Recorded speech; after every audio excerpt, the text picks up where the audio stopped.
Oke, selamat pagi guys. Pagi ini saya akan tukar hulu hilang. Yang lama ni dia pecah, dia merekah.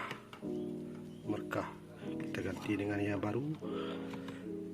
Ni yang baru hulu hilang yang saya dan saya buat hampir 2 bulan saya buat kayu daripada kayu belian. Tak pernah orang buat daripada kayu belian, tapi saya buat juga daripada kayu belian. Memang keras, susah nak buat. Hampir 2 bulan saya buat. Bila dah siap nanti dah masuk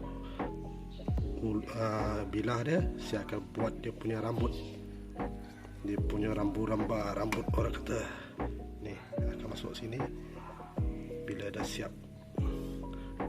Okey, yang ni ada barang kontot. Ada 3 set barang kontot. Ya, ini ada orang order dah ditempah orang.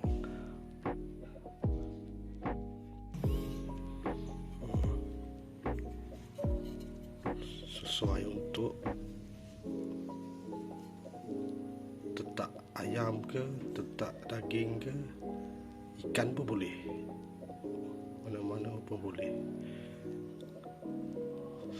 Sesuai untuk menetap lah ni. Ya, ni sama juga, tapi dia punya ujung dia ada tajam sikit. Untuk lapar-lapar pun boleh juga ni.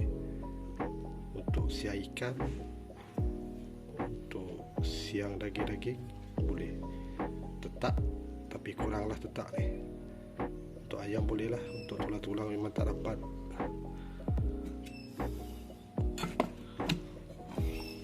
Yang akhir sekali dia sama juga, ujung dia pun runcing juga.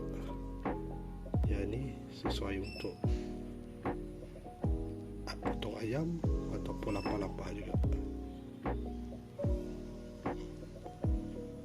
Okey, itu saja untuk hari ini.